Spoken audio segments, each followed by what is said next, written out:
Hello बच्चों, let's see question at a specific instant emission of the radioactive compound is deflected in the magnetic field.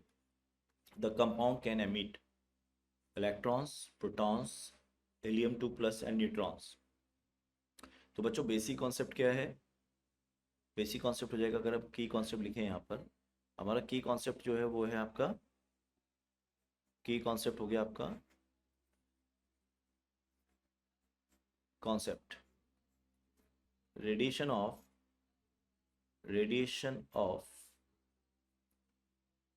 radioactive element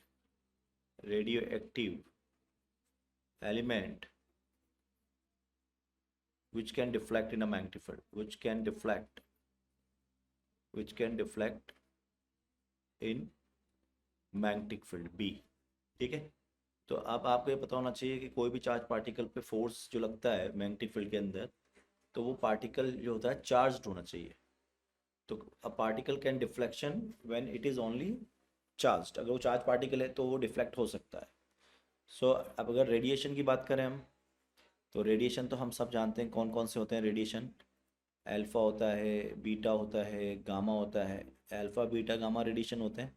साथ में हमारे पास हम neutrons भी बोल सकते हैं. ठीक है, न्यूट्रॉन्स भी होते हैं.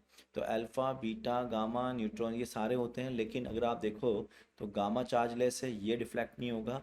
न्यूट्रॉन भी चार्जलेस है, ये भी डिफ्लेक्ट नहीं होगा. केवल अल्फ़ा होगा, बीटा बीटा यानी इलेक्ट्रॉन. और प्रोटॉन भी हो सकता है. ठीक है, प्रोटॉन भी होता है ना. प्रोटॉन कब होता है? जब आपका न्यूट्रॉन जो है ब्रेक करता है.